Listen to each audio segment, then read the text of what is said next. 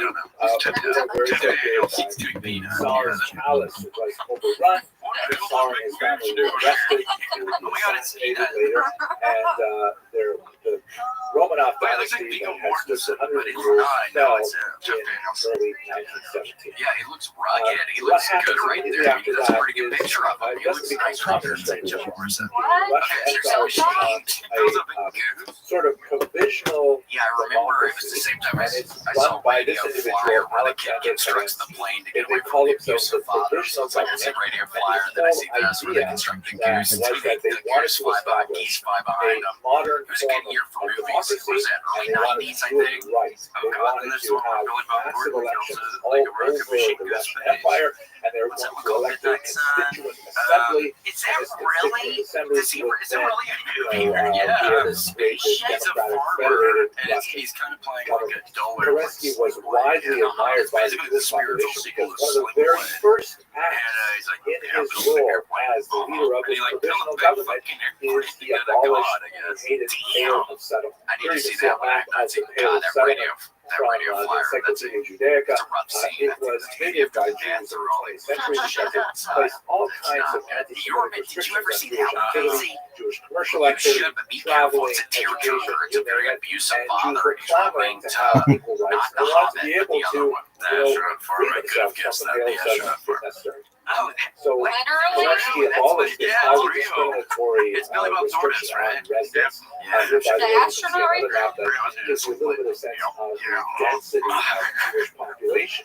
Some writers We saw y'all's Instagram picture driving here about getting the green screen. So That was Kerensky fun. was really trying to do things right, but on the other hand, it was his sheer dedication to get a picture because it doing it appears like it's only you writing ended up today. bringing the whole thing down to its knees. No, that was my By pushing off all really important discussions, like, for example, my Remnant 2 bullshit. That video game. What was it last night? Erica 4 what are we going to do about, land reallocation? Back on my bullshit. I played it in the what about all bedroom these last night. I have to do it at the volume down low their so it demands? doesn't wake up What about the Erica. urban workers and so on? And they basically couldn't do What is anything Casey, until they had I the don't know. constituent It's assembly, up and by my constantly alley pushing to it off and pushing it off 1,000 until that degree. time It's when a it could be third-person properly shooter. constituted, You can keep on communists were re-rolling able the to take missions. You can advantage start and all over to ultimately get your undermine crafting Nazi efforts. material, The and then you genius can behind upgrade all your of it was weaponry. Vladimir You can upgrade your shown here, who It's was really quite a wonderful.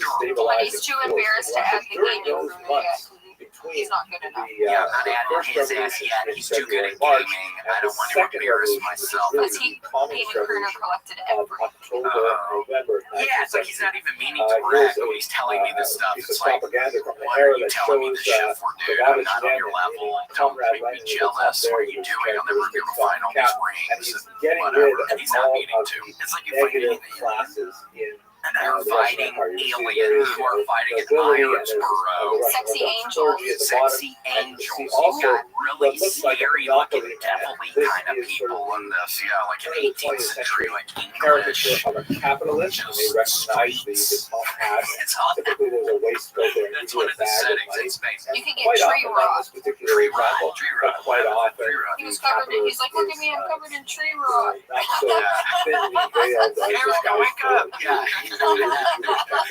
That's exactly what it is. Yeah, you get the tree rot and the things grow out of you and you can't run as fast. And you're coughing, so you can't reload as fast as you gotta reload. It's all about the weaponry in this game.